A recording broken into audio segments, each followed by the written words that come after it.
Bonjour à tous, dans cette vidéo, nous allons corriger en détail le sujet du groupement 1 du CRPE 2025. Alors avant d'entrer dans le vif du sujet, un petit point général sur ce sujet. Déjà au niveau de la longueur, il n'était pas trop long, en tout cas moins long que les sujets des années précédentes, ce qui permettait de prendre le temps de la réflexion, d'encadrer ses résultats, de se relire, ce qui n'est malheureusement pas toujours le cas. Cependant, certains exercices pouvaient facilement nous faire perdre du temps. Je pense particulièrement à l'exercice 5 qui était assez original, mais évidemment on va y revenir dans quelques instants. En termes de difficulté, je l'ai trouvé assez classique. Il abordait pas mal de thèmes fréquents, les fonctions, les pourcentages, les vitesses, les statistiques, les probabilités, la géométrie, que ce soit plane et dans l'espace, sans oublier évidemment les incontournables Scratch et tableur. Allez, regardons tout ça d'un peu plus près. Alors on commence avec l'exercice 1. La directrice d'une école primaire prévoit d'organiser un voyage scolaire pour plusieurs classes de son école. L'effectif total de l'école est de 110 élèves. Deux organismes proposent des devis différents. L'organisme A, avec une base forfaitaire de 1500 euros et ensuite 100 euros par élève, et l'organisme B, avec une base forfaitaire de 2000 euros et ensuite 85 euros par élève. Première question, on vous demande de déterminer l'organisme qui propose le devis le plus avantageux financièrement pour 24 élèves. Le plus avantageux financièrement étant donc le moins cher. Alors, pour 24 élèves, si on prend l'organisme A, on a 1500 euros plus 100 euros fois 24 élèves, ce qui nous donne 3900 euros. Alors qu'avec l'organisme B, 2000 euros plus 24 fois 85 euros, ce qui nous donne 4040 euros. Du coup, l'organisme le plus avantageux financièrement est l'organisme A, puisque c'est le moins cher. Dans la question 2, on note X, le nombre d'élèves inscrits à ce voyage scolaire. Le nombre X est un nombre entier, compris entre 1 et 110, puisqu'on vous disait que l'élève contenait 110 élèves.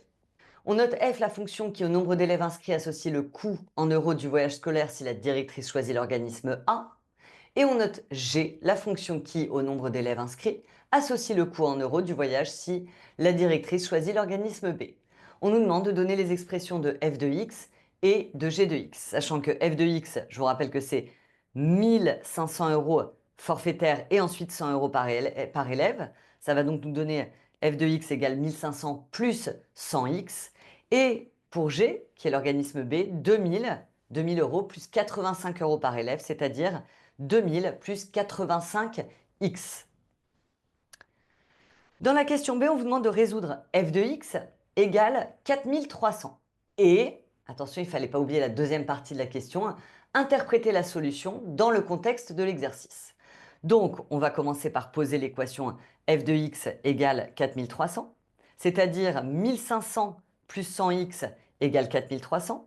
Vous gardez le 100x à gauche et vous basculez le 1500 à droite, ce qui vous donne 100x égale 4300 moins 1500, ou encore 2800. Puis on va prendre le 100 qui est devant le x et le passer au dénominateur, ce qui nous donne 2800 sur 100, c'est-à-dire 28. Alors, pour l'interprétation, là, il y avait plusieurs options possibles. On pouvait totalement dire que si on sélectionne 28 élèves, alors avec l'organisme A, cela va nous coûter 4300 euros. Mais là, vu qu'on partait de 4300 avec f de x égale 4300 et qu'on obtenait le 28, selon moi, l'interprétation ici, c'était plutôt de partir du budget de 4300 euros. C'est-à-dire que avec un budget de 4300 euros et en choisissant l'organisme A, la directrice pourra organiser le voyage avec 28 élèves. Elle aura un budget qui lui permettra d'organiser un voyage avec 28 élèves. Question suivante. On vous demande de déterminer le nombre minimal d'élèves à partir duquel il est plus avantageux financièrement de choisir l'organisme B. Donc sous-entendu plutôt que l'organisme A. Donc là, il s'agissait de résoudre une inéquation, puisqu'il y a un nombre minimal d'élèves et le à partir de nous fait penser à une inéquation. Alors attention ici, hein, on veut que l'organisme B soit plus avantageux, c'est-à-dire moins cher. Donc on va résoudre l'inéquation F supérieur à G ou alors G inférieur à F. J'ai choisi de résoudre F supérieur à G, c'est-à-dire 1500 plus 100x supérieur à 2000 plus 85x.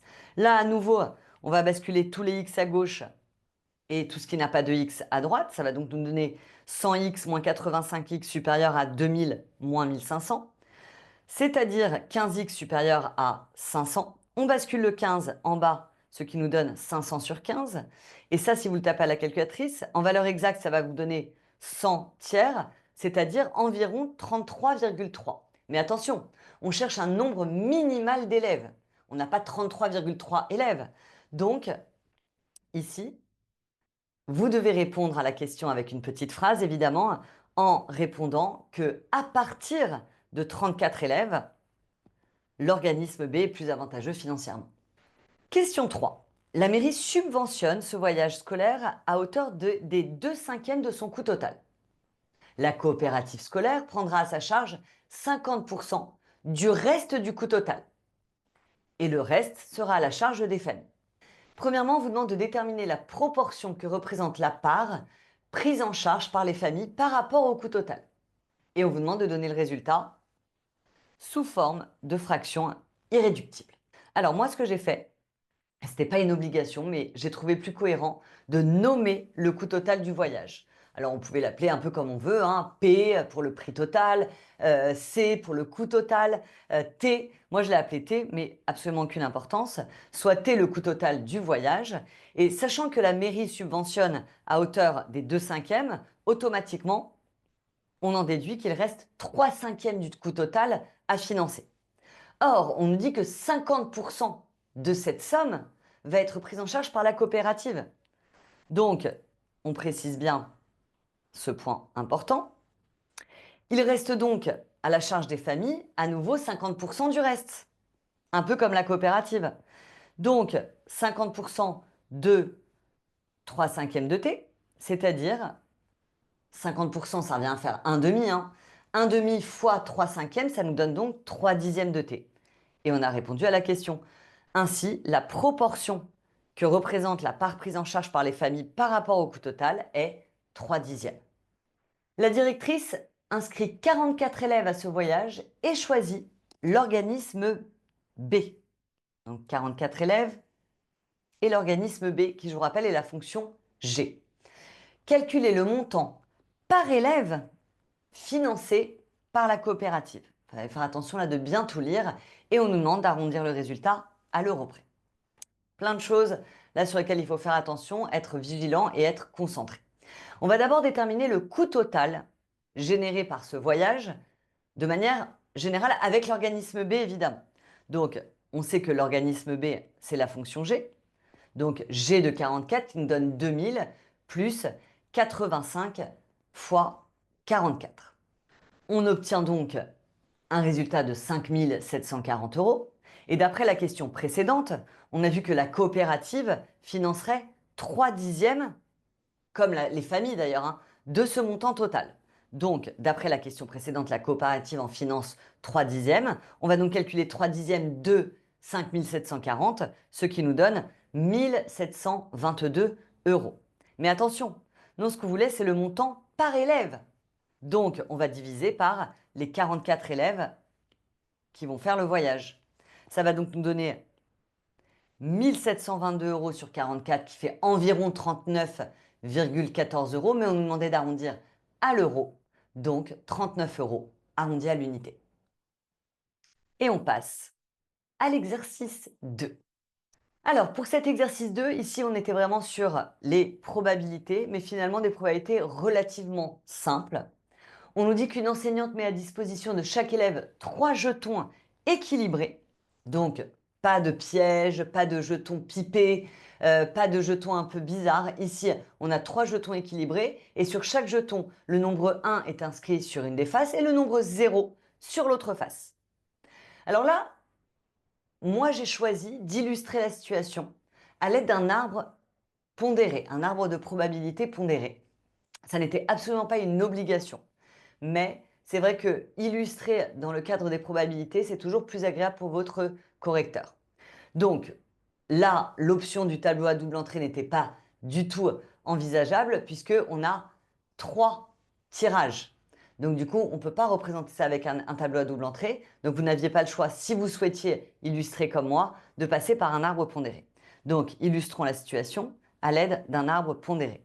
Alors je vous rappelle que les arbres, c'est vraiment chronologique. D'abord, il y a un premier tirage dans lequel on a deux options possibles, soit 0, soit 1. Et comme les jetons sont équilibrés, une chance sur deux à chaque fois. Puis un deuxième tirage, à nouveau, soit 0, soit 1. Et enfin, un dernier tirage, à nouveau, soit 0, soit 1. Vous aviez également la possibilité de ne pas pondérer cet arbre puisque les jetons sont équilibrés. Et donc uniquement de mettre les 0,1, 0,1, 0,1 partout sans mettre un demi. C'était également une option. J'ai choisi en bout de branche de donner à chaque fois les issues possibles. Donc par exemple pour la première branche 0, 0, 0. Pour la deuxième 0, 0, 1, etc., etc. Ce qui me donne ça. Donc là, on a toutes les issues possibles de cette expérience. Et maintenant, on va pouvoir lire les questions et répondre tranquillement. Dans la première question, on nous demande, un élève lance les trois jetons et ajoute les nombres qui apparaissent sur chacune des faces. Donc ici, on a 0, puisque si on ajoute, ça fait 0. Ici 1, ici 1. On peut même le faire apparaître ensemble. Ici 0, 1, 1, 2, 1, 2, 2 et 3. On vous demande quelle est la probabilité qu'il obtienne une somme égale à 3. Vous voyez ici qu'il n'y a qu'une branche sur les 8, puisque ici vous avez 8 issues possibles, vous n'en avez qu'une qui fonctionne. Donc vous pouviez ne pas du tout utiliser les probabilités et dire sur les 8 branches qui sont toutes équiprobables, une seule répond à la contrainte que la somme doit être égale à 3 et donc une chance sur 8. Autre option, nommez votre événement, donc soit A, l'événement, l'élève obtient une somme égale à 3. D'après l'arbre, il existe un unique chemin permettant d'obtenir 3, c'est le chemin 1, 1, 1. Et là, du coup, prendre les probabilités. 1 demi fois 1 demi fois 1 demi. Et ça vous donne également le fameux 1 huitième. Deuxième question, Jeanne dit, quand on lance les trois jetons, on est sûr que deux jetons au moins donneront le même résultat. A-t-elle raison? Et ici, en effet, si vous regardez toutes les issues possibles, ça se voit bien. On a toujours au moins deux jetons avec un 0 ou deux jetons avec un 1. Au moins. Donc, elle a raison, Jeanne. Alors moi, je l'ai rédigé plutôt sous la forme de phrase, en disant, en effet, étant donné qu'il n'y a que deux issues possibles, à chaque lancer, on a tiré 0 ou tiré 1. Il y aura forcément au moins deux fois le 0 ou au moins deux fois le 1. Jeanne a donc raison d'affirmer cela. Et enfin, Olivier dit que quand on lance les trois jetons, on a une chance sur deux d'obtenir trois faces identiques. Donc à nouveau, si on regarde notre arbre, trois faces identiques, c'est soit ce chemin-là, soit ce chemin-là. Donc au final, deux chemins sur les 8. Donc une chance sur 4. Autre option, utiliser les probabilités situées sur les branches, ce que j'ai fait. On va d'abord nommer l'événement B, obtenir trois faces identiques. D'après l'arbre, il existe deux chemins permettant d'obtenir trois faces identiques, le chemin 0, 0, 0, le chemin 1, 1, 1. Et là, du coup, vous prenez vos chemins sur votre arbre, vous faites 1 demi fois 1 demi fois 1 demi, plus 1 demi fois 1 demi fois 1 demi. Et ça vous permet d'obtenir à nouveau le fameux 1 quart. Attention, Olivier disait qu'on avait une chance sur deux. C'est pas vrai, puisque 1 quart, c'est pas 1 demi. Conclusion, il a tort, il n'a pas raison. Et voilà pour cet exercice 2, relativement simple, sans véritable piège. On passe à l'exercice 3. Alors, c'était l'exercice le plus long de ce sujet, en trois parties, donc partie A, partie B et partie C. Dans la première partie, on travaille surtout sur les volumes. Alors, une communauté de communes décide de construire une nouvelle piscine. Elle fait appel à une entreprise de travaux publics. Cette entreprise creuse une fosse dont la forme est un parallélépipède rectangle qui a pour longueur 30 mètres, pour largeur 15 mètres et pour profondeur 3 mètres. Première question, très classique. Calculez le volume de cette fosse ainsi creusée. Et on vous demande de donner le résultat en mètres cubes. Alors, le volume d'un parallélépipède rectangle, qu'on peut également appeler pavé droit, c'est longueur fois largeur fois hauteur. Donc ici, moi j'ai nommé le volume, hein, c'est pas obligatoire, mais c'est toujours mieux, je trouve. On va faire 30 mètres fois 15 mètres fois 3 mètres, qu'on va taper à la calculatrice. Ça nous donne 1350 mètres cubes. Et on fait une petite phrase de conclusion. Le volume de la fosse vaut 1350 mètres cubes. Question 2, le sol creusé est argileux.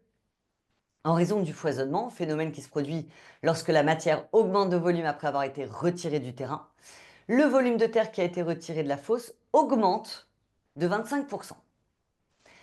Déterminer le volume de terre qui doit être évacué par l'entreprise de travaux publics et on donnera le résultat en mètres cubes. Alors là, il y avait un petit piège.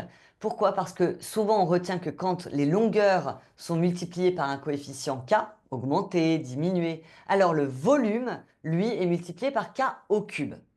Donc on pouvait être tenté de multiplier ici par le coefficient multiplicateur au cube. Sauf que, si on lit bien l'énoncé, on vous dit que c'est le volume de terre qui augmente de 25%. Le volume augmente de 25%. Donc, ce n'est pas les longueurs de notre terrain, par exemple, qui ont été augmentées d'un certain pourcentage, c'est le volume lui-même. Donc, du coup, il ne fallait pas commencer à multiplier par k au cube. K égale 1,25 pour l'augmentation de 25% suffisait. Donc, si on nomme V' ce volume de terre à évacuer, sachant que le volume de terre retirée augmente de 25%, on va le multiplier par 1 plus 25 sur 100, c'est-à-dire 1,25, et cela nous donne donc 1687,5 mètres cubes. Du coup, le volume à évacuer est de 1687,5 mètres cubes, et le résultat devait être donné en mètres cubes. On ne nous demandait pas particulièrement d'arrondir, on reste avec le résultat qu'on a obtenu en valeur exacte. Question 3. L'entreprise utilise un camion benne qui peut transporter jusqu'à 30 mètres cubes de terre par benne. Et on vous demande de calculer le nombre minimal de bennes nécessaires pour évacuer toute la terre. Et c'est important aussi le 30 mètres cubes. Alors, une benne contient 30 mètres cubes. Du coup, ce que je vous propose, c'est de calculer le volume qu'on a à évacuer et on le divise par 30, qui est la quantité pour une benne. Cela nous donne 56,25. Attention de ne pas arrondir, parce qu'ici, si on arrondit, on obtient 56 bennes. Mais il y aura toujours ce petit 25 là qui va nous déranger. Ici, vu qu'on veut évacuer toute la Terre, il va falloir, même si on avait obtenu 56,001, il aurait fallu passer à l'entier naturel juste au-dessus, c'est-à-dire ici 57 bennes pour tout évacuer. Petit piège ici, il fallait faire un petit peu attention. On passe à la partie B. Alors, dans la partie B, on va travailler plutôt sur les pourcentages. En tout cas, dans la première question, on admet que la piscine ainsi construite a la forme d'un parallélépipède rectangle. Sa longueur est 25 mètres et sa largeur 12,5 mètres.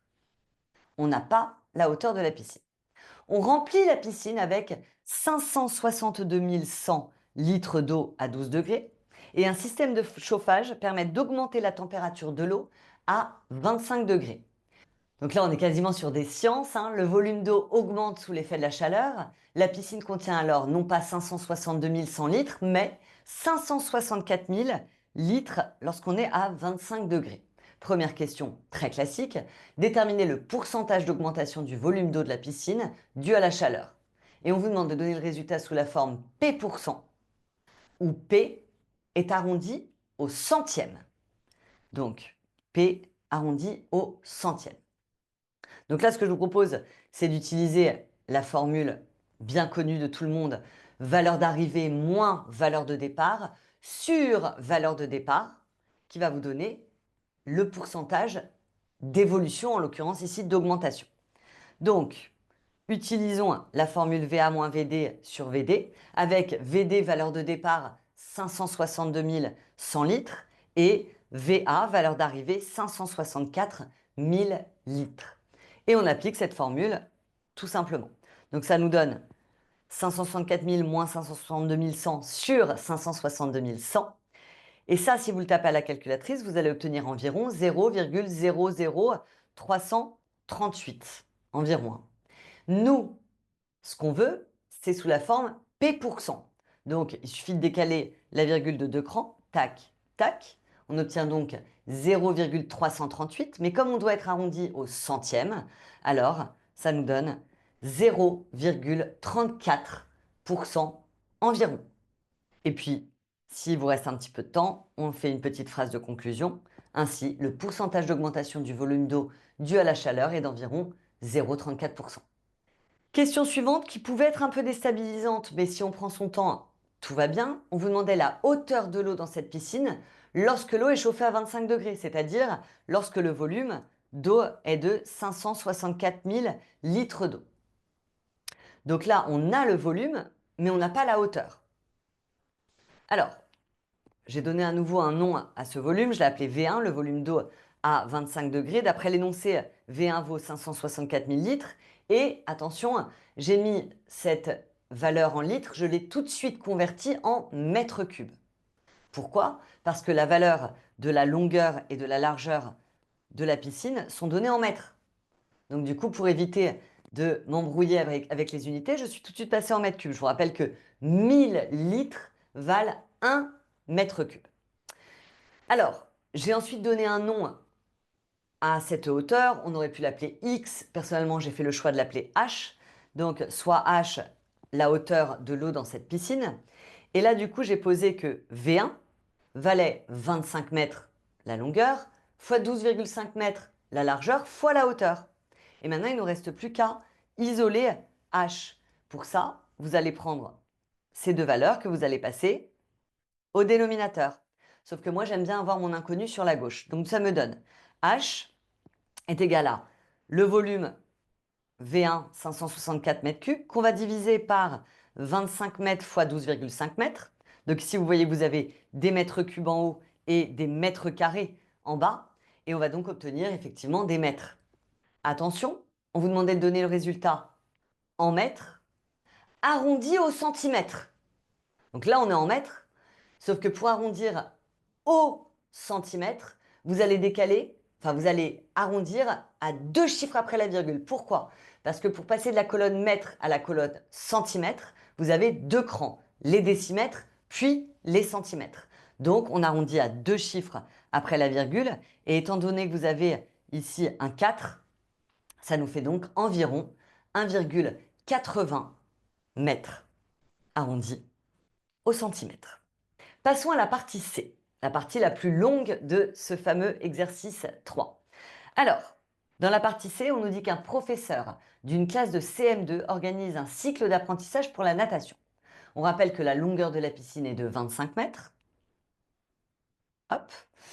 Un élève effectue 16 longueurs de 25 mètres, sous-entendu, en 10 minutes. Et on nous demande de déterminer la vitesse moyenne de l'élève, attention, en mètres par minute, puis en kilomètres par heure. Donc là, à nouveau, deux questions en une. Donc on fait bien attention de ne pas oublier la moitié de la question. Alors, soit V, la vitesse moyenne de cet élève. On connaît tous la formule vitesse égale distance sur temps. Donc vitesse égale distance sur temps avec une distance de 16 fois 25 mètres, puisque 16 longueurs de 25 mètres, c'est-à-dire 400 mètres, et un temps de 10 minutes. Au démarrage, on nous demande la vitesse en mètres par minute. Donc tout va bien, on a des mètres, on a des minutes. Il suffit juste d'appliquer la formule, ça nous donne donc 40 mètres par minute. Mais il fallait également en kilomètres par heure. On n'a aucune formule qui nous permet de passer des mètres par minute à des kilomètres heure. Donc on convertit les mètres en kilomètres, les minutes en heures. Ça nous donne donc 400 mètres nous font 0,4 km. Les 10 minutes, c'est 10 sur 60 heures. Et ça, vous le tapez à la calculatrice. Ça va donc vous donner 2,4 km/h. Question 2. Un autre élève a nagé pendant 10 minutes à la vitesse moyenne de 0,6 mètres par seconde. Donc 10 minutes à la vitesse de 0,6 mètres par seconde. Et on nous demande de déterminer le nombre de longueurs complètes. Attention, c'est important. Longueur complète que l'élève a effectuée. Alors, déjà, ce que je vous propose dans un premier temps, c'est de déterminer la distance parcouru par l'élève. Il a nagé pendant 10 minutes et il fait 0,6 mètres en 1 seconde. Attention, il y a des minutes et des secondes. Donc, déterminons tout d'abord la distance parcourue par cet élève, sachant qu'il a nagé à une vitesse de 0,6 mètres par seconde.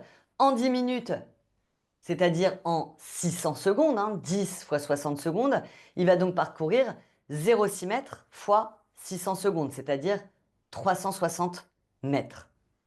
Or, n'oubliez pas qu'une longueur correspond à 25 mètres. Donc, 360 mètres, si on les divise par les 25 mètres d'une longueur, ça va vous donner 14,4. Attention, il fallait donner le nombre complet, enfin le nombre de longueurs complètes de l'élève. Il a donc effectué 14 longueurs complètes. Toujours dans la partie C, on vous donnait les résultats de 9 élèves qui ont été reportés dans la feuille de calcul ci-dessous. Donc ici, on est vraiment sur une question tableur.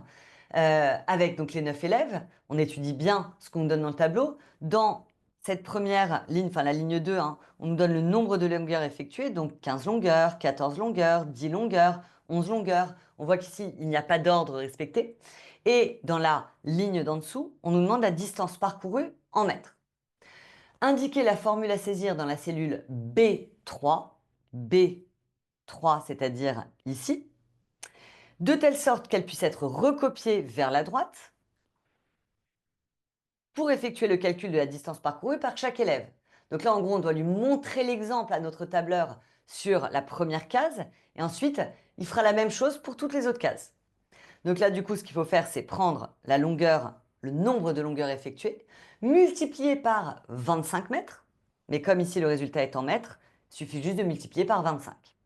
Donc, sachant qu'une longueur correspond à 25 mètres, la formule à saisir dans la cellule B3, c'est, on n'oublie pas le petit égal, toujours pour démarrer une formule, B2, cette case-là, fois, qui est une étoile dans le langage tableur, 25. Question tableur, très facile pour le coup.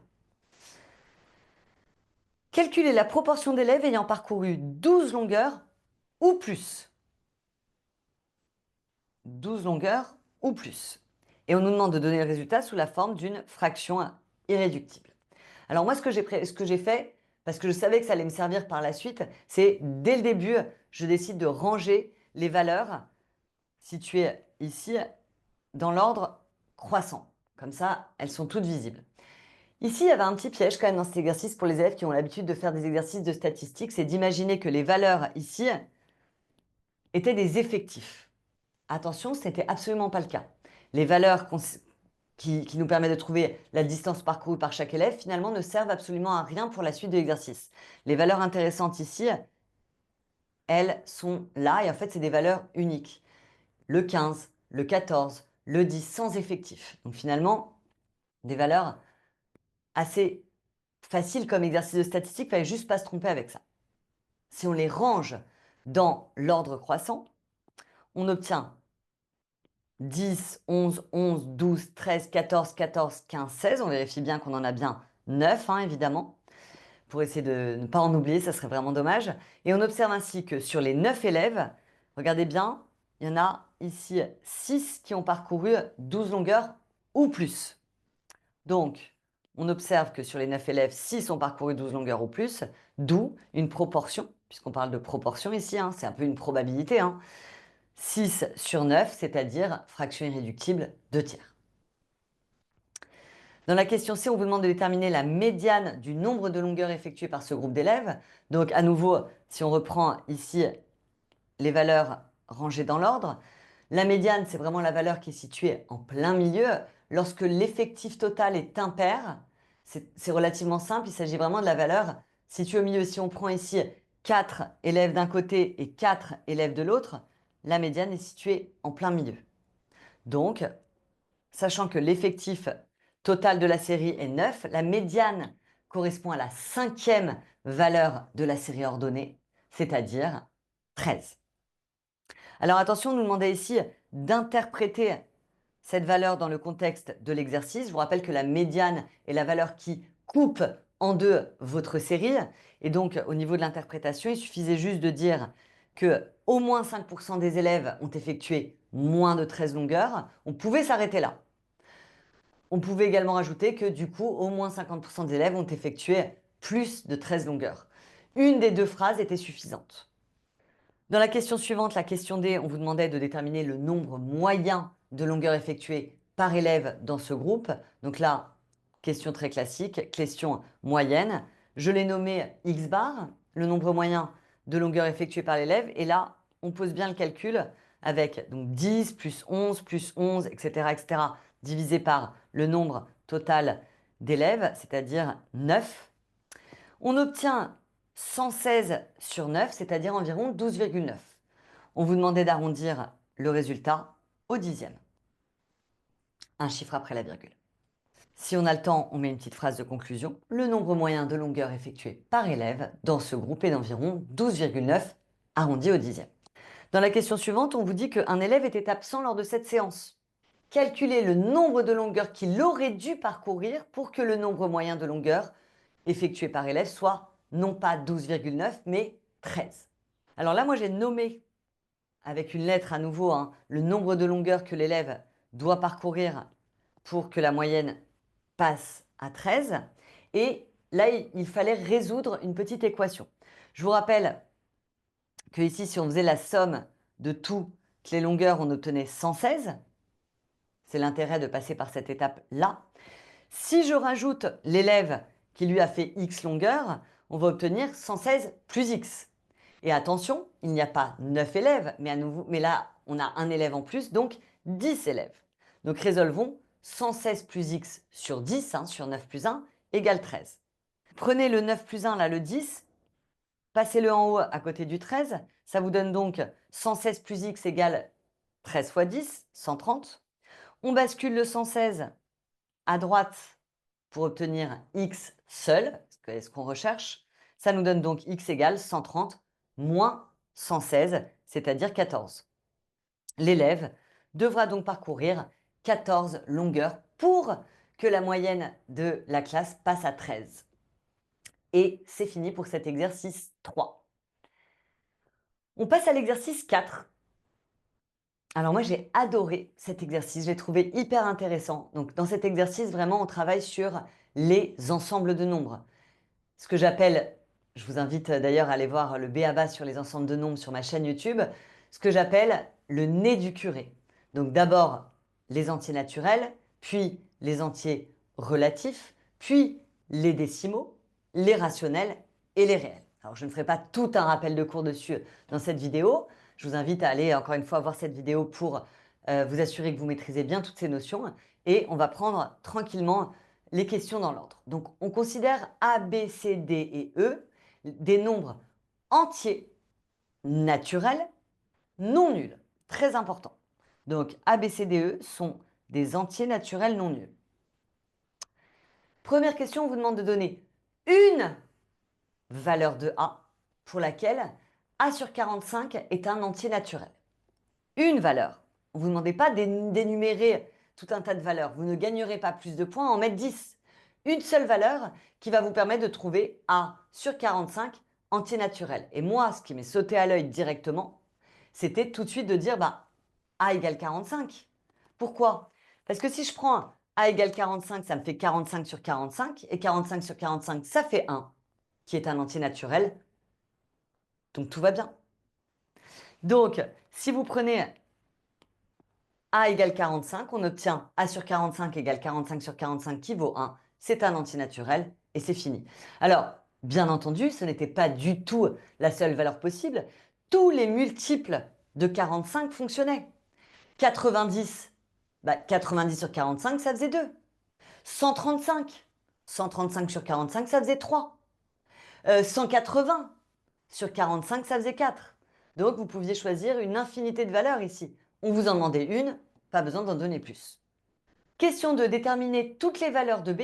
Alors là, attention, ce n'est pas une valeur, c'est toutes les valeurs de B pour lesquelles 45 sur B est un entier naturel.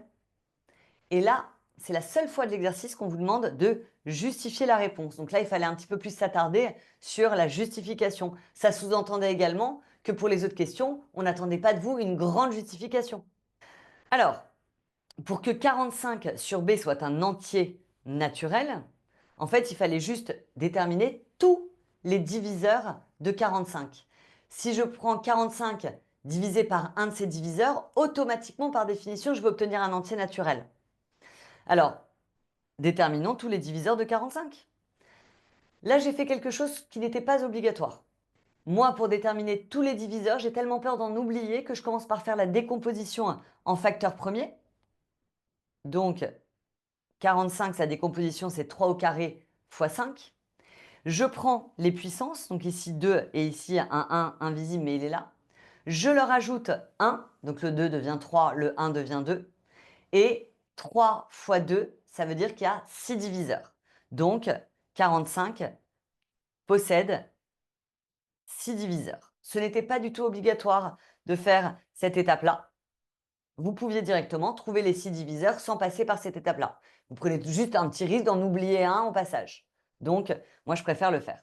Donc, si, une fois que vous savez qu'il y a 6 diviseurs, il suffit de faire ce que j'appelle la technique de l'accordéon. Donc, le premier diviseur, c'est 1 et le dernier, c'est 45.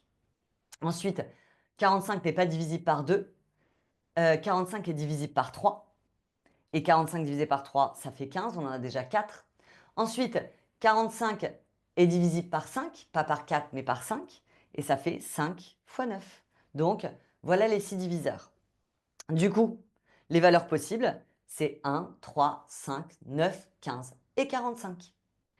On passe à la question suivante. Donner une valeur de C pour laquelle C sur 45 est un nombre décimal, mais pas un entier naturel. Bah oui, parce que 2, c'est un entier naturel et donc c'est aussi un nombre décimal. Mais là, on ne veut pas d'un entier naturel, donc il faut vraiment une valeur décimale. Alors, ici, à nouveau, on n'en voulait qu'une, donc relativement facile. Je vous fais juste un petit rappel. Pour déterminer si un nombre est décimal, une fois qu'il est sous la forme d'une fraction irréductible, son dénominateur doit être composé uniquement, lorsque vous le décomposez en facteur premier, de 2 et ou de 5. Et là, ça le bascule dans la famille des décimaux. Ici, si je prends C sur 45, on a vu que 45, c'était 3 au carré fois 5. On voit qu'ici, il y a du 3. Alors moi, je vous ai dit qu'il fallait que des 2 et ou des 5. Du coup, le 3 au carré me dérange. Il faudrait que je l'élimine. Et si je prends ici C égale 3 au carré, c'est-à-dire 9, les 9 vont dégager. Il va me rester un cinquième. Et un cinquième, si vous le tapez à la calculatrice, vous allez trouver 0,2. Donc en fait, l'idée, c'était vraiment d'essayer de retirer ce 3 au carré du dénominateur. Alors, j'ai pris 9 parce que c'est ce qui me paraissait le plus simple, mais vous auriez pu prendre aussi 18. Bah oui, puisque du coup, ça fait 9 fois 2, les 9 se barrent. Et on obtient 2 cinquièmes qui fait 0,4, c'est également un décimal. En fait, tous les multiples de 9 marchaient, sauf 45. Sauf 90. Pourquoi? Parce que si on prend un multiple de 9, donc 45, et que je le mets là, 45 sur 45, on a vu dans la première question que ça faisait 1. Ça va pas. On ne veut pas d'un entier naturel. Donc vous pouviez prendre n'importe quel multiple de 9, sauf les multiples de 45. Pas 45, pas 90, pas 135, etc. etc. Donc, en choisissant C égale 9, on obtient 9 sur 45, c'est-à-dire un cinquième qui vaut 0,2. 0,2 est un nombre décimal non entier naturel, donc C égale 9 était une valeur possible. Donner à nouveau une valeur possible de D pour que 45 sur D soit un nombre décimal non entier naturel. Donc même question que précédemment, sauf que cette fois-ci, c'est à l'envers, 45 sur D au lieu de C sur 45. Là, la bonne nouvelle, c'est qu'on avait vraiment l'embarras du choix. Donc, ce qu'on voulait, c'était vraiment trouver une valeur qui allait être décimale, mais pas un entier naturel. Ok. Donc, comme on l'a vu tout à l'heure, pour que, si je réécris la fraction 45 sur d, pour qu'une fraction soit un nombre décimal, il faut au dénominateur, on n'ait que des 2 et ou des 5. Bah, par exemple, si je prends 2, hein, ici 45 demi, si vous le tapez à la calculatrice, ça fait 22,5. 22,5, c'est bien un nombre décimal qui n'est pas un entier naturel. Ça marchait très bien. Attention, attention, si vous prenez 5, 45 sur 5 me donne 9, et c'est un entier naturel. Donc il fallait surtout pas prendre 5. Moi j'ai choisi, j'aurais très bien pu choisir le 2, il marchait très bien. J'ai choisi de prendre 10, parce qu'en prenant 10, 45 sur 10, ça nous fait 4,5. C'est bien un nombre décimal qui n'est pas un entier naturel, donc d égale 10 est une valeur possible. Et enfin, dernière question, donner une valeur de e pour laquelle e sur 45 est un nombre rationnel non décimal. Donc à nouveau, une valeur, et là on veut un rationnel non décimal. Je vous rappelle, comme je disais précédemment, que pour que ce soit un rationnel, là pour le coup, il ne faut pas qu'il y ait que des 2 et des 5 au dénominateur.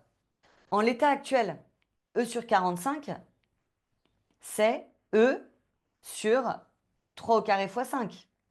Donc si on garde ce 3 au carré en bas, c'est bon, puisque c'est bien un rationnel, c'est pas un décimal. Donc ce que j'ai fait, c'est que j'ai choisi ce qui me paraissait le plus simple, c'est-à-dire de prendre e égale 1. Comme ça, notre fraction reste 1 sur 45, on ne peut pas la simplifier. Et là, j'ai rajouté que le dénominateur de cette fraction irréductible, il faut impérativement que votre fraction soit irréductible, hein, le dénominateur vaut 3 au carré fois 5, sachant que la décomposition en facteur premier de 45 n'est pas constituée uniquement de 2 et ou de 5, automatiquement, c'est un rationnel et non un décimal. Vous n'aviez pas besoin de rédiger autant, c'était juste pour bien que vous compreniez ce que j'avais fait. Si vous preniez uniquement la valeur de e égale 1 et que vous ne vous embêtiez pas trop à rédiger, je pense que ça fonctionnait bien. On passe à l'exercice 5. Alors l'exercice 5, je pense que c'est celui qui a causé le plus de fil à retordre aux élèves parce qu'il ne rentrait pas vraiment dans une case particulière de vos cours, hein. C'était un exercice très original qui pouvait nous faire perdre beaucoup de temps. Si j'ai un conseil à vous donner sur ce genre d'exercice au concours, vraiment laissez-les pour la fin. Comme ça, si vous reste une demi-heure, vous pouvez y passer, peut-être pas une demi-heure, mais vous pouvez passer du temps sans être stressé en vous disant, là là, j'ai encore des exercices à faire, je perds un temps fou sur celui-là. Prenons le temps de le regarder ensemble. Les 11 pièces ci-dessous s'obtiennent à partir d'un triangle équilatéral en creusant ou en bombant ou en laissant rectiligne ses côtés. Les arcs de cercle joignant deux sommets ont tous la même longueur et le même rayon. Ok. Et là, on vous posait plusieurs questions. Mais là, il y avait vraiment une stratégie. La stratégie qui me semblait la plus cohérente et la plus logique ici, c'était dans un premier temps, avant même de répondre à toutes les questions, c'était d'analyser la situation en prenant figure par figure. Et j'ai même un conseil à vous donner ici, peut-être même de vous mettre sur une base, de tout faire en fonction du premier triangle qui est le triangle équilatéral classique. Je m'explique. Ce que je vais faire, c'est que je vais mettre des pointillés pour vraiment à chaque fois voir comment aurait été le triangle s'il avait été vraiment comme le premier. Donc par exemple pour le B ici, on aurait eu ça. Pour le C, on aurait eu ça.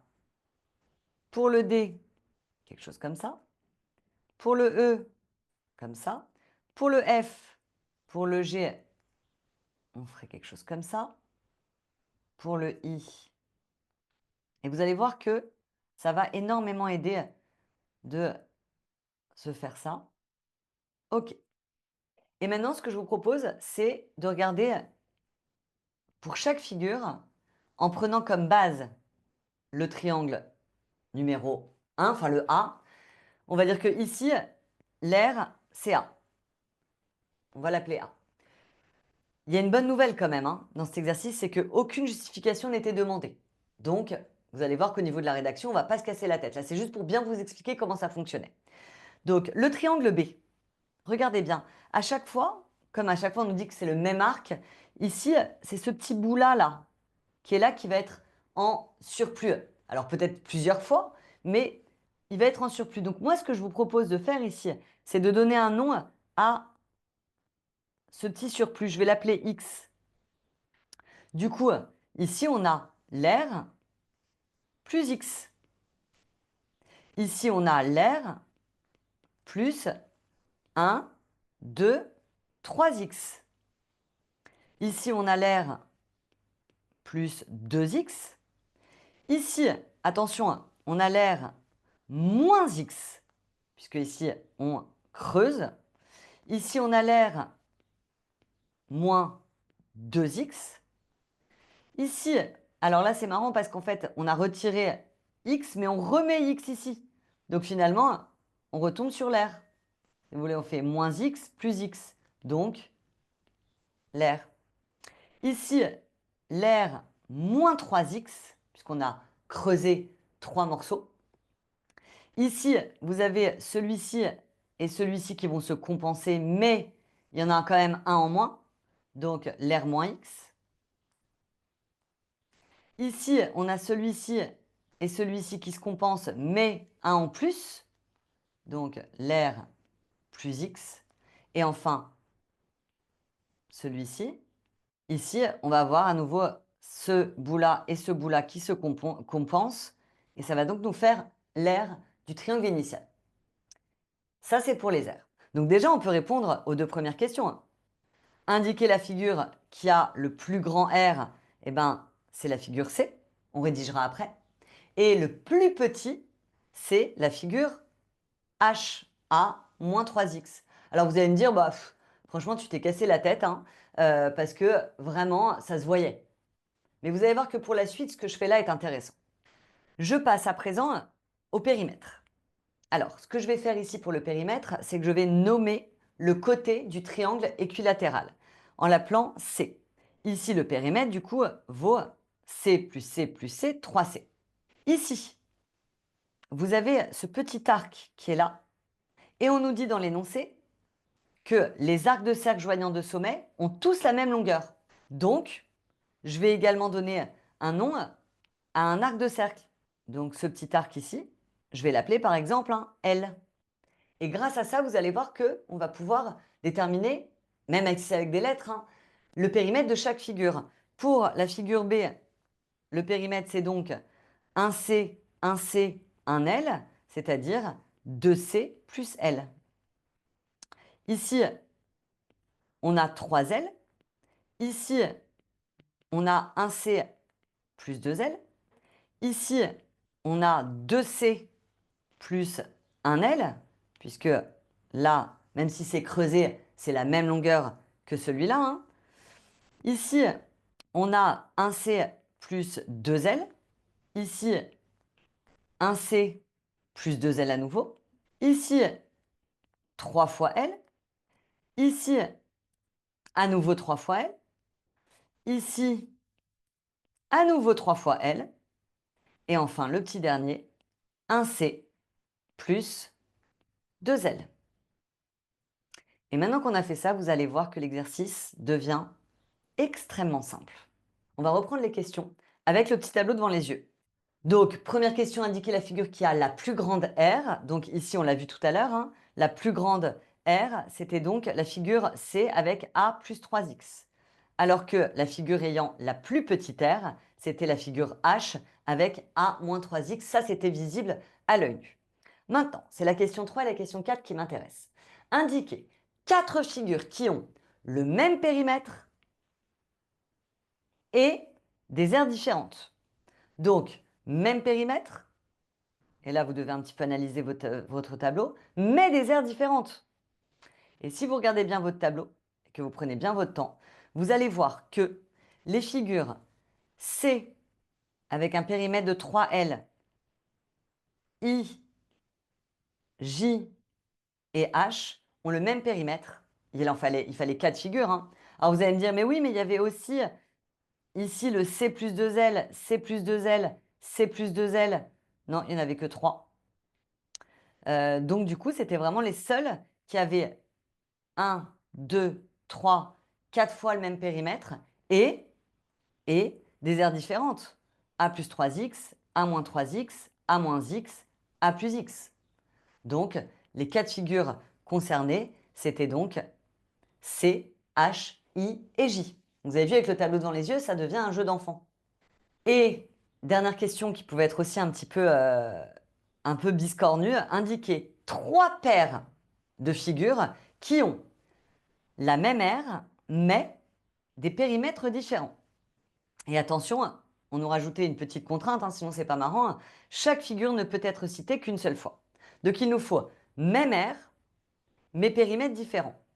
Donc si on analyse bien à nouveau notre tableau, si on prend par exemple A et G, on voit qu'on a la même aire, mais des périmètres différents. Donc A et G, ça fonctionne bien.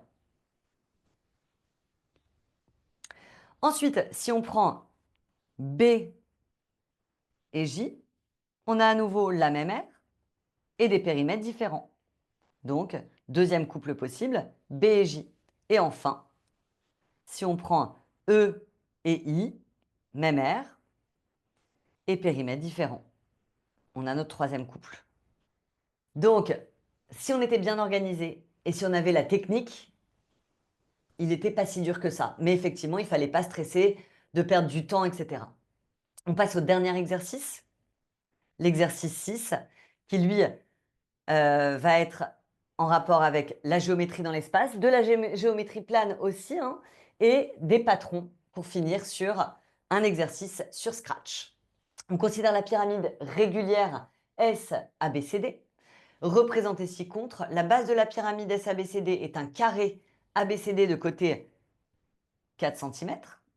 Donc ici, 4 cm, et c'est un carré, donc automatiquement, tous les côtés sont égaux. Les faces latérales SAB, SBC, SCD, SDA sont des triangles équilatéraux. Important ça. Donc ça veut dire quoi? Ça veut dire tout simplement que ici, ici, ici et ici, c'est à nouveau 4 cm. On vous demande dans un premier temps de montrer que le triangle ASC, donc ASC, là ce que je vous propose c'est carrément de faire des pointillés ici pour bien le visualiser. Donc ASC, est un triangle rectangle et isocèle en S. Alors pour la partie isocèle, c'est vraiment visible à l'œil nu. Hein. On a SA et SC qui sont égales, ces deux longueurs. Hein. Donc du coup, il suffit juste de dire que d'après l'énoncé, SA égale SC égale 4 cm, car les triangles SAB, SBC, SCD et SDA sont équilatéraux, donc automatiquement ASC est isocèle en S. Maintenant, il faudrait montrer que au-delà d'être isocèle, il est rectangle. Et pour ça, on a un super copain, c'est Pythagore. Mais Pythagore, je ne peux le faire que si j'ai la longueur des 3 côtés de mon triangle. GSA qui vaut 4, GSC qui vaut 4, mais je n'ai pas cette longueur-là. Si j'ai cette longueur-là, je pourrais utiliser la réciproque du théorème de Pythagore. Du coup, il faut qu'on calcule dans un premier temps AC. Alors, déterminons à présent la longueur AC. Je sais que certains professeurs vous autorisent à utiliser le fait que dans un carré, la longueur de la diagonale est égale à A fois racine de 2, A étant le côté du carré. Moi, je préfère utiliser Pythagore pour le démontrer. Donc, plaçons-nous dans le triangle ABC, rectangle en B puisque c'est un carré, donc on a un angle droit, et appliquons le théorème de Pythagore. On a donc AC carré qui est égal à AB carré plus BC carré, c'est-à-dire 16 plus 16, 32, et donc AC équivaut racine carrée de 32, ou encore 4 racines de 2. On se place à présent, maintenant qu'on a trouvé la longueur AC dans le triangle ASC, et on va regarder si ça fonctionne. C'est-à-dire, on va calculer séparément AS au carré plus CS au carré, c'est-à-dire 4 au carré plus 4 au carré qui me fait 32. Puis, d'autre part, on va déterminer AC au carré, 4 racines de 2 au carré qui me fait également 32. On remarque que AC carré est égal à AS carré plus SC carré. Donc, d'après la réciproque du théorème de Pythagore, attention, on parle bien de la réciproque, hein, ce n'est pas le théorème, c'est sa réciproque, ASC est rectangle en S. Et on n'oublie pas de conclure, on a montré qu'il était isocèle, on a montré qu'il était rectangle, ainsi, le triangle ASC est bien un triangle rectangle isocèle en S. Question suivante, je sais que vous n'aimez pas les patrons, je le sais. Les trois figures ci-dessous ne sont pas dessinées en vraie grandeur. Pour chaque figure, indiquez si elle représente ou non un patron de la pyramide SABCD. Et en plus, la bonne nouvelle, c'est qu'on nous demande de justifier. On ne peut pas seulement dire la figure 3 est bonne, allez, salut. Non, il va falloir justifier. Ok, alors, évidemment, c'était très tentant de prendre des ciseaux, de commencer à découper pour voir si ça fonctionnait, si ça faisait la bonne pyramide, etc. Il y avait aussi la possibilité d'essayer de réfléchir en se disant, ok, j'ai une face au sol, j'ouvre, je déploie mon patron pour voir si ça va bien me donner la pyramide. Si vous prenez, je vais me prendre la pyramide que je vais me mettre à côté de moi. Si on prend ici la pyramide, pour l'avoir devant les yeux, hop. Si on prend la première figure, donc ici vous avez le carré qui est au sol, qui a été représenté ici en C1. Ici, on va dire qu'à ce niveau-là, c'est ce côté-là, admettons, vous avez un premier triangle qui correspond à ce triangle-là. Pour l'instant, tout va bien. Collé à ce triangle, vous avez le triangle qui est sur le côté, ici, qui va être là. Le triangle qui est collé ici, qui est donc sur ce côté-là. Et il nous reste un triangle à placer, hein, qui est le triangle du fond, hein, qui lui peut venir se mettre soit ici, soit il vient se mettre collé à l'une des deux, à ce triangle-là ou ce triangle-là, ce qui a été le cas. Donc, la première figure est bonne. Dans la figure 2, à nouveau, ce carré, ce triangle ici correspond, admettons, à celui-là. Les deux triangles latéraux, c'est les mêmes que tout à l'heure. Celui-ci et celui-ci, c'était les mêmes. Et par contre, moi, j'ai un souci avec le dernier triangle. Le dernier triangle, si on regarde bien celui-là, là, celui qui est au fond, il est collé aux autres faces, soit au carré qui est en bas, donc dans ce cas-là, on le mettrait ici, soit à ce triangle-là, donc dans ces cas-là, on le mettrait, comme on l'a fait tout à l'heure, ici, soit à ce triangle-là. Mais il n'a rien à faire ici. Absolument rien. Donc, la figure 2 ne fonctionne pas. Après, on va le rédiger, évidemment. Et la figure 3, elle pourrait marcher. C'est celle qui serait la plus logique en soi. Mais il y a un souci au niveau du codage. Les triangles, et c'était écrit depuis le début, hein, les faces latérales sont des triangles équilatéraux.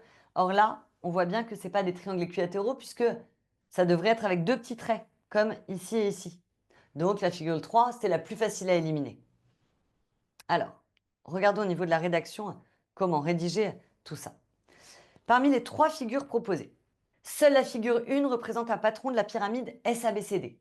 Alors, plutôt que d'expliquer pourquoi la figure 1 est bonne, le patron fonctionne là, on va plutôt expliquer pourquoi les deux autres ne fonctionnent pas. Ce n'était pas évident à rédiger, j'ai essayé de vous proposer quelque chose. Alors, en effet, j'ai mis la figure 2 est incorrecte du fait que le triangle T4, donc celui-ci, aurait dû être soit face à T2, et j'ai mis de l'autre côté du carré, donc ça sous-entendait ici, soit avec un bord commun AT3 ou un bord commun AT1. Vous voyez, soit ici, soit ici. Et j'ai expliqué pourquoi c'était le plus facile ça, j'ai éliminé la figure 3 en disant que la figure 3 aurait pu être juste si les triangles T1 et T4 avaient été équilatéraux, comme l'impose l'énoncé, mais ce n'est pas le cas. Et voilà pour cette question des patrons. Et enfin, dernière question de cet exercice 6. La figure 4 ci-dessous est un patron de la pyramide SABCD. Il n'est pas représenté en vraie grandeur, donc voilà la figure 4 avec un petit patron. Et là, on vous demandait de remplir le programme. On vous dit le programme incomplet ci-dessous, réalisé à l'aide du logiciel Scratch, permet de construire la figure 4 en partant du point A. Donc voilà notre point de départ. Attention, en prenant 1 cm pour 20 pas. Déterminez sans justifier. Yes. Les valeurs à attribuer aux lettres M, N, P, R et T, donc là il y en a 5 à donner, pour que le script proposé ci-dessous permette de construire cette figure, sachant que le point de départ de la figure a pour coordonnées 0, 0, je vous rappelle qu'il est là le point de départ, et on vous rappelle que la commande s'orienter à 90 permet de s'orienter vers la droite, mais je suis sûre que vous le saviez déjà. Donc, on va prendre notre script et puis on va l'analyser tranquillement pour voir comment il fonctionne pour que ça nous donne cette figure-là. Ok, donc on démarre ici, point de départ. Quand le drapeau est cliqué, on allume notre programme. Effacer tout, on fait table rase du passé, on prend une feuille blanche. Pour l'instant, rien d'important. Aller à 0, 0, pas de souci, point de départ. S'orienter à 90, même si on ne vous l'écrit pas, c'est sous-entendu, vous allez de gauche à droite. Stylo en position d'écriture, je dégaine mon stylo. Et on démarre, et c'est là que ça devient vraiment intéressant, ici. Alors, on nous demande d'abord de faire carré. Allons voir ce qui se passe ici dans le bloc carré.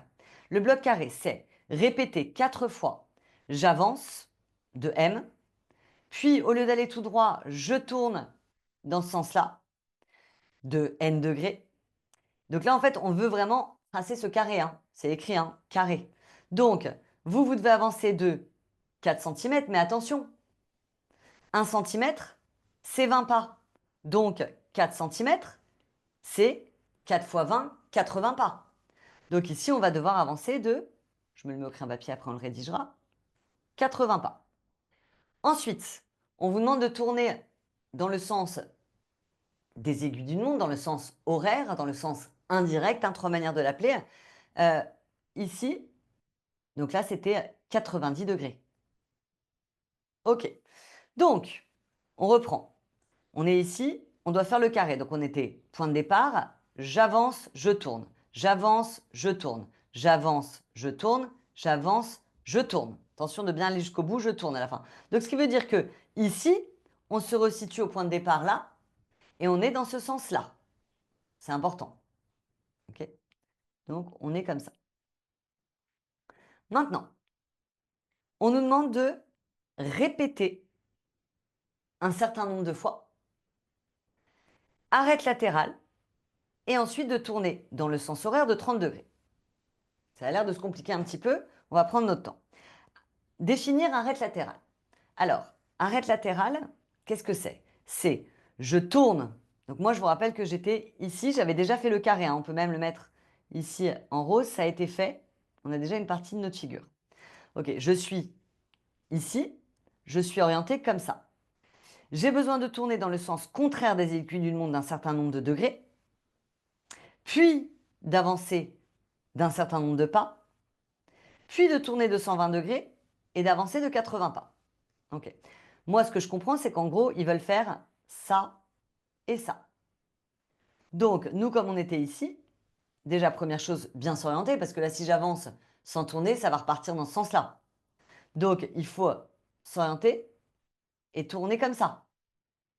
De combien? Je vous rappelle que c'est les triangles équilatéraux, donc de 60 degrés. Ici, vous avez 60 degrés.